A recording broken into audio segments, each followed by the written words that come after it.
Good morning students. अपन पढ़ रहे थे मनुस्मृति में सामाजिक व्यवस्थाएं। मनु की सामाजिक व्यवस्थाएं कौन कौन सी थी आपने पढ़ा था। मनु शूद्र व स्त्रियों के प्रति भेदभाव मनु ने किस तरह से रखा था।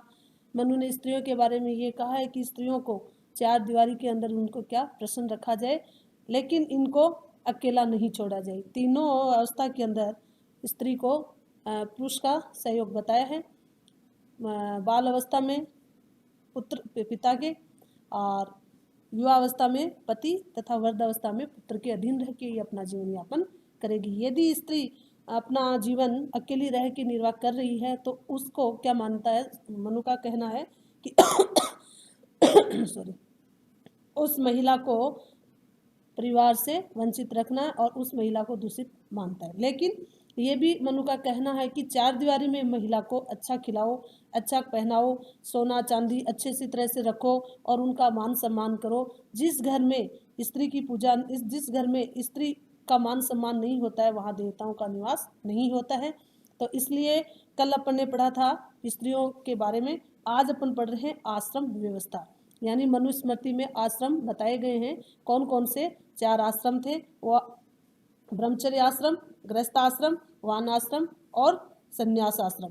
इनकी अलग अलग डेफिनेशन बताई गई है कि ब्रह्म आश्रम, ब्रह्मचर्य के अंदर व्यक्ति का क्या सर्वोच्च स्थान बताया गया है कि पारलौकिक कल्याण को सर्वोच्च स्थान प्रदान किया गया। ये भी कहा है कि चारों आश्रमों में उचित रूप से व्यवहार करते हुए एक आश्रम के दूसरे आश्रम में प्रवेश करते हुए मोक्ष को अधिकारी होता है व्यक्ति। यानी मोक्ष को प्राप्ति संपूर्ण प्राप्ति चाहता है। मनु ये कहता है कि संपूर्ण मानव जीवन को चार भागों में क्या कर दिया गया, विभाजित कर दिया गया। चार विभाजित करके उन्होंने चतुरा को गुरुकुल में रह करके इंद्रिय नियंत्रण करते हुए ज्ञान प्राप्ति नियत किया है। यानी ब्रह्मचर्य आश्रम को व्यक्ति को बताया है कि वह गुरुकुल में यानी गुरु की शरण में रह करके अपनी इंद्रियों को वश में रखेगा और ज्ञान की प्राप्ति करेगा। एवं ब्रह्मचर्य का नाम, उसका नाम दिया गया ब्रह्मचर्य आश्रम। दूसरा जो बताया है वो मनु व्यक्ति की विवाह एवं सामाजिक दायित्वों की पूर्ति हेतु नियत करता है। यानी दूसरा जो आश्रम बताया है वो बताया है गृहस्थ आश्रम, जिसके अंदर व्यक्ति का कार्य क्या होगा, उसका विवाह होगा और वह सामाजिक समाज में जो भी दायित्व होंगे उनकी पूर्ति करेगा। अगला जो आश्रम बताया है कि मनु के साध्यता हेतु समर्पित माना है तथा उससे क्या कहा है, वान आश्रम। और लास्ट का जो बताया गया है, व्यक्ति से अपेक्षा की गई है कि वो समस्त सांसारिक मोह माया को त्याग करके स्वयं को मोक्ष के हेतु समर्पित कर दे। और जीवन के इस चतुर्थ खंड को मनु के संन्यास आश्रम कह करके संबोधित किया गया है। यानी कहने का तात्पर्य है कि मनु ने चार आश्रम बताए हैं और चारों आश्रम को अलग अलग विभक्त उनका कार्य बांट करके उन्होंने कहा है कि प्रथम जो कार्य है बाल आश्रम है, उसके अंदर व्यक्ति का क्या है कि वो क्या करेगा, ब्रह्मचर्य आश्रम में ज्ञान प्राप्त करेगा और वह गुरु की सेवा करेगा। और जो गृहस्थ आश्रम है उसमें व्यक्ति का विवाह कर दिया जाएगा, वह है एक बंधन में बंध करके समाज का दायित्व को पूरा करेगा। और वान आश्रम जो भी उनको कार्य दिया गया है उन कार्यों को पूरा करके वह अपने आप को एक प्रसन्न रखना चाहेगा। और अगला है सारा कार्य करके सारे कर्मों को, सारे चीज़ों को, मोह माया को त्याग करके वह संन्यास की ओर निकल जाएगा। यानी इसमें किसी भी चीज़ में उनको क्या होगा, उनमें किसी तरह की कोई रुचि नहीं बताई गई है। मनु ब्रह्मचर्य के लिए लौकिक व वैदिक वेदों का समस्त प्रकार के अध्ययन को आवश्यक स्वीकार करते हुए कहा है कि वेद अध्ययन को मनु ने सर्वाधिक महत्वपूर्ण एवं सर्वोच्च ज्ञान के रूप में माना गया है। और वो किस में बताया गया है, ब्रह्मचर्य आश्रम में वेदों का ज्ञान प्राप्त करना और गुरु की सेवा करना ही व्यक्ति का दायित्व बताया गया है। आलस्यहीनता, पर निंदा में अरुचि, निरखता, प्रालाप, अनासक्ति, मिथ्या भाषण से बचने आदि को मनु ने ब्रह्मचार्य की श्रेष्ठ गुणों के रूप में स्वीकार किया गया है। यानी जब व्यक्ति का ब्रह्मचर्य आश्रम चल रहा है उस समय ये है मिथ्या से भाषण से बचना, निरखता, प्रलाप में पर निंदा करना, किसी भी चीज़ में अरुचि दिखाना, इस तरह का जो गुण है वो ब्रह्मचर्य आश्रम में व्यक्ति के अंदर नहीं बताया गया है। मनु ने ब्रह्मचर्य के लिए विषय विलासी यानी शरीर के अंगों में क्रोध, लोभ, नाचना, गाना, बजाना, जीवों के प्रति हिंसा आदि का निषेध बताया गया है।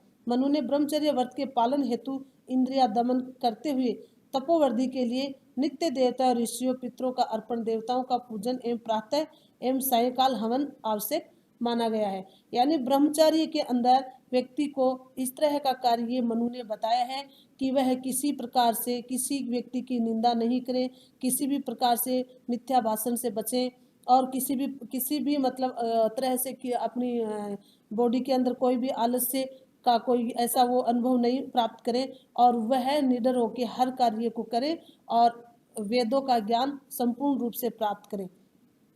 मनु ने ब्रह्मचर्य के लिए संचय करने की प्रवृत्ति का भी निषेध किया गया है कि मनु ने ब्रह्मचर्य के लिए जीवन यापन हेतु किसी भी प्रकार की वृत्ति का आश्रम लेना उचित नहीं माना गया है। यानी जो ब्रह्मचर्य के आश्रम में बताया गया है यही कहा है कि व्यक्ति को बिल्कुल वैसे अपने जो विद्या के उसमें ही ग्रहण होकर के अपने कार्य को स्वीकार करना चाहिए। इस तरह की पर निंदा व किसी की भी मतलब हीनता के द्वारा प्रलाप के हिसाब से उससे उन चीज़ों से क्या करना चाहिए, बचना चाहिए। अगला जो बताया है मनुस्मृति में गृहस्थ आश्रम। गृहस्थ आश्रम के लिए व्यक्ति को एक जिम्मेदारी सौंपी है कि वह जिम्मेदारी से अपने समाज के अंदर अपने जो भी उनके कर्तव्य है उनको व्यक्ति पूरा करेगा। गृहस्थ आश्रम के रूप में ये माना गया है कि गृहस्थ के लिए मनु ने धर्म अर्थ काम की स्थापना हेतु प्रयत्न करने को उचित माना गया है। मनुस्मृति में यह भी कहा गया है कि ब्राह्मण गृहस्थ हेतु किसी दूसरे जीवन को कष्ट पहुंचाए बिना जीवन यापन हेतु धन संचय को उचित माना गया है। यानी किसी दूसरे को किसी भी तरह से कष्ट नहीं पहुंचा करके ही धन कमाएगा। ये ब्राह्मण के लिए विशेष मनुस्मृति में वर्णन किया गया है कि ब्राह्मण के लिए अत्यधिक धन संचय हेतु सेवावर्ती वाले जीवन यापन का निषेध माना गया है। जीवन यापन के लिए किए जाने वाले कर्मों के आधार पर मनु ने गृहस्थों को विभिन्न श्रेणियों में विभाजित किया है। मनु के अनुसार गृहस्थ जीवन यापन हेतु 6 कर्मों अय्यापित भिक्षे खेती व्यापार एवं सूद का प्रयोग करता है। इससे कम परिग्रहण वाला गृहस्थ 3 कर्मों में यज्ञ करना, अध्ययन एवं दान से परिवार पालन का कार्य करता है। इससे भी कम संचय करने वाले गृहस्थ 2 कर्मों में यज्ञ एवं विद्यादान बताया गया है। यानी कि किसी भी तरह से यदि बताया गया है कि उनको वेदों का यदि ज्ञान है तो विशेष करके ब्राह्मणों का वर्णन करते हुए कहा है कि वह अपना जीवन चलाने के लिए इतनी ही संचय पूंजी करेगा जिससे अपना जीवन अर्पित कर सके, जीवन निर्वाह कर सके। मनुस्मृति में कहा गया है कि गृहस्थ को उच्च कुल की श्रेष्ठ गुणों से युक्त किया गया है। उच्च गुणों से उन्होंने ये करते हुए कहा कि शास्त्रानुसार विवाह कर गृहस्थ आश्रम के निवास करना चाहिए। गृहस्थ आश्रम की महत्ता का उल्लेख करते हुए मनु ने यह भी कहा है कि ब्रह्मचर्य गृहस्थ वानआश्रम एवं संन्यास चारों आश्रम गृहस्थ आश्रम से ही उत्पन्न होते हैं। तो अगला जो आश्रम बताया है वो गृहस्थ आश्रम बताया है कि व्यक्ति को अपने समाज में अपने समाज के अंदर जितनी भी उनकी जिम्मेदारियां हैं उन जिम्मेदारियों को पूरे करते हुए अपना यह आश्रम को पूरा करना चाहिए। जिसमें अगला जो आश्रम बताया गया है वो है वान आश्रम।